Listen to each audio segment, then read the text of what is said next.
We're going to be talking about this Dewalt bench grinder today on Kilimanjaro. This is the Dewalt DW758 8-inch bench grinder. So 8-inch refers to the diameter of the wheels on the side here.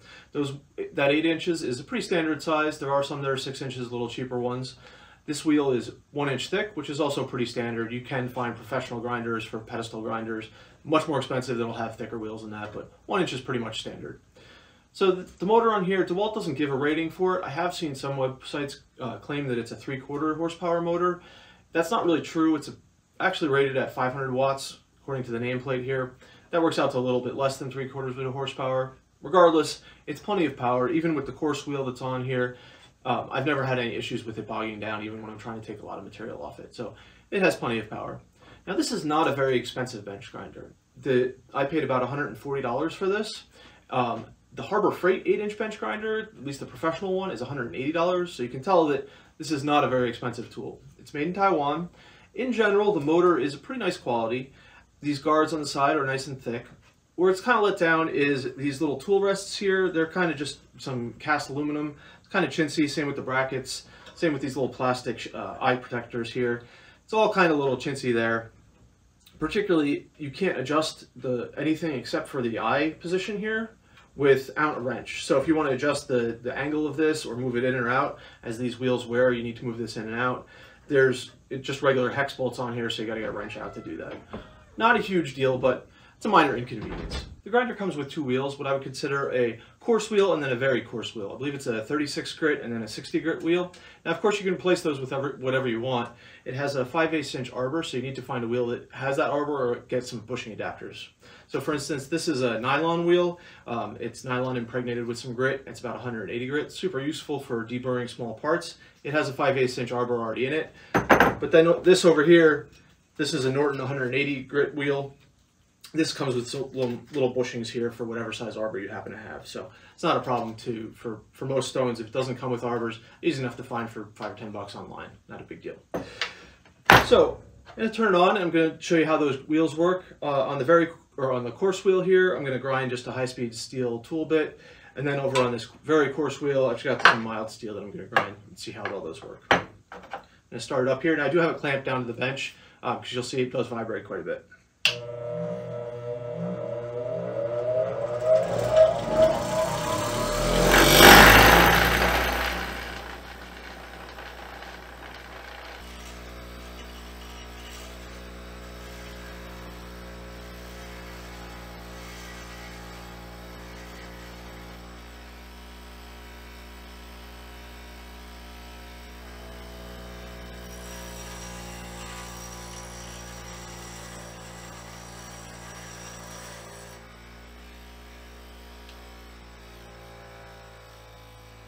So as you can see, it grinds just fine, has no problem. This coarse wheel here is really too coarse to be grinding, a tool bit for metalworking. That's why I have this 150 grit wheel on here. That's actually what I usually keep on here. The other wheel is great for really getting rid of some stock. If I wanted to shape this into some random shape or do something else, it's really easy to take off a whole bunch of material really quickly with this very coarse wheel that's on here. Now you may have noticed what the real problem is with this, and that's that it vibrates a ton. So there's a couple of reasons why it vibrates.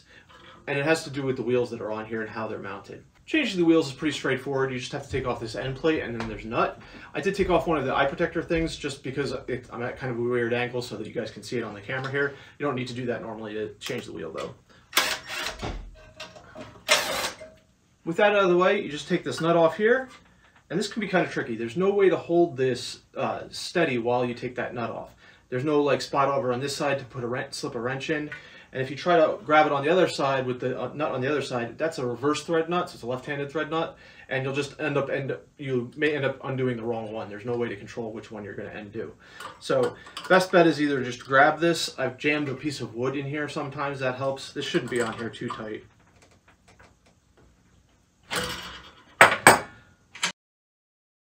Jim from the future here. After putzing around with this a little bit more, I did figure out a very easy way to get these nuts off, even when they're on really hard and you don't have a good way to grip them on. So you take a wrench, put it on the side here like this, and then all you have to do is just whack it on the table a couple times. It comes off real easily. Once you do get that nut off though, you can see that this wheel is held on by this large flange here. It rides on the shaft, but that is not really meant to be a precision fit there. There's a plastic insert in here, but you can see it's not super tight on the board. It wobbles around a little bit. It's really meant to be held between this flange and the other flange on the other side. Now, because it's not a precision bore, and these flanges are just stamped pieces of sheet metal, they're fairly thick, but they're still just stamped. They're not ground or polished or machined or anything. They have some wobble in them, or they can, and so that causes this wheel to wobble like this if it's not perfectly in line there. So that's the biggest source of vibration, and it's the hardest one to deal with. The other couple sources of vibration will be if this is not perfectly aligned with the outer surface of the wheel. That can happen from the factory, or it can happen if you've been using it and you've been putting pressure on it unevenly, or it's been wearing unevenly, and then it can get out of round. Now that can be fixed. So if you have the wheel on here, that you can use a couple different tools. You can use this as a dressing tool. You put it up against here like this, and these little wheels spin around and knock a lot of the stone off. It's really meant to take off the dull outer layer of material, or if you've got some embedded aluminum or something on here, it's really meant to take that off, but it will also help true it up. A better way to do it is to use something that can ride along the edge of here, like a single point diamond dresser. So you can put that on here if you have the right tool, which I don't, and then you can run it across the face of the wheel, and that will true up the outer diameter of here. The last source of vibration would be if the wheel itself is not a consistent density. So there may be a denser spot over on this side, a lighter spot over on this side, and that'll cause some vibration as well. It's usually not as big an issue. If you get a more expensive wheel, it's going to be less of an issue. You know, the higher quality ones will be more consistent density throughout. So the main issue is just the play in this and the fact that it's held by these flanges here. Only way that I've found to really get rid of that is just trial and error. You put it on with the flanges, you know, run it up, see how much it vibrates. If it vibrates too much, turn it, you know, on the shaft, turn the flanges, try it again, and then when you find a spot eventually where you're pretty happy with the vibration, you put a mark on the wheel, put a mark on the shaft, and that way you know you should align those, and that will hopefully let you take those wheels on and off without having to redo that process every time. So at the end of the day, you get what you pay for, and I think you get a lot of bang for your buck with this tool. It's only about $140. Now, there are bench grinders out there that are 4 or 5 times as expensive as that, and then there's pedestal grinders, you know, the big brothers of these, that cost into the $4,000, $5,000, $10,000 range. So this is not one of those. This is a very inexpensive tool, and it shows in a couple ways. These kind of chintzy little tool rests, they're a bit of a pain to adjust. You've got to adjust 3 bolts to be able to move them in and out and get them to the angle that you might want. So that can be a bit of a pain. It's not the end of the world. I tend to freehand stuff more anyway, so I don't really use them all that frequently. The motor itself seems to be very nice quality. The bearings in it seem to be nice and smooth. There's very little run out on the shaft itself. These covers on the end, once again, they're also nice, kind of thick, bent up sheet metal with a good coating on them. It's really just the tool rest and these kind of eye protector things that are not the highest quality. That final thing is those flanges that keep those wheels in line perfectly. That's probably the biggest issue with it. Makes it a little hard to use when it's vibrating so much. If you spend the time to align the wheels though, you can get that vibration down pretty well.